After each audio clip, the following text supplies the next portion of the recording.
جب سری لنکا 79 میں گیا تھا تو میری ملاقات مولانا محمد عبدالسلام قادری ان سے ہوئی تھی ظہر کی نماز میں. سری لنکا کے تھے یہ؟ کولمبو میں. یہ انڈین تھے, یہ بھی آئے ہوئے تھے اتفاق سے, میں جانتا نہیں تھا. انڈیا سے آئے ہوئے تھے. میں باول مدینہ سے اپنے بانجے کی شادی پر گیا تھا, دعوت اسلامی اس وقت نہیں تھی, تو یہ مجھے مل گئے. اور کچھ نہ کچھ تو دوست وہاں کچھ تو کچھ جان پہچان ہو ہی جاتی ہے, یا پہلے سے وہ اکا دکا میری جان پہچان تھی, تو کوئی تعارف ہوا ان سے. پھر وہ تھی 10 ربیع الاخر کا دن. پھر 11ویں رات آئی تو کسی کے گھر پہ محفل تھی 11ویں شریف کی, تو میں وہاں گیا, تو وہاں بھی یہ تھے. محفل ختم ہوئی تو انہوں نے بولا ہم آپ کو خلافت دیتے ہیں کہ یہ 11ویں شب جو ہے یہ بار بار یہ موقع ملتا نہیں ہے, تو یہ بڑی رات ہے آج غوث پاک کی.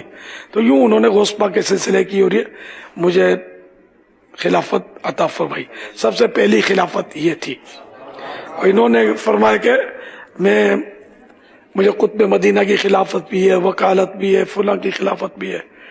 تو میرے لیے بالکل یہ ان ایکسپیکٹڈ چیز تھی. میں اس وقت ذرا میں تھا بھی جوان, تو تھا مطلب یوں ہم انجمن وغیرہ چلاتے تھے اور یوں سنیت اور اعلی حضرت اور یہ سب ترکیب تھی اللہ کی رحمت سے. تو میں نے سیدی قطب مدینہ کو خط لکھا کہ ایسے ایسے ایک صاحب ملے تھے, انہوں نے یہ کہا. تو وہ حضرت تو بہت ضعیف تھے, تو کسی عیسائی بھائی سے انہوں نے جواب لکھوایا کہ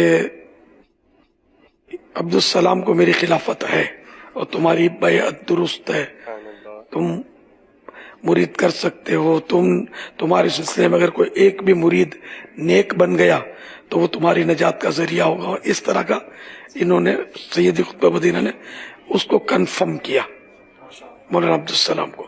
اب اس وقت کوئی ذہن بھی نہیں تھا, وہ خط بھی میرے پاس نہیں ہے, اور سیدی قطب مدینہ کی ہینڈ رائٹنگ تھی نہیں, ایک اسلامی بھائی کی تھی.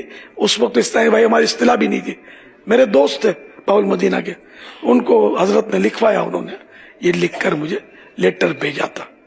تو اب چونکہ سب سے پہلی خلافت ان سے ملی تھی, اس لیے ان کا تذکرہ ہم نے کیا. یہ پھر وہیں جب سری لنکا میں رہا تو ان دنوں ان سے چند بار ملاقات ہوئی تھی, لیکن اس کے بعد پھر میں یہاں گیا, اس کے بعد کبھی ملاقات نہیں ہوئی. پھر ان کا وصال بھی ہو گیا, اس کو بھی کئی سال ہو گئے. یہ بھی سنا ہے میں نے کہ ان کا انتقال ہو گیا. فتح پور, یہ مولانا عبدالسلام فتح پوری کہلاتے تھے. فتح پور یہ انڈیا کا کوئی شہر ہے غالباً, تو اس سے ان کا تعلق تھا.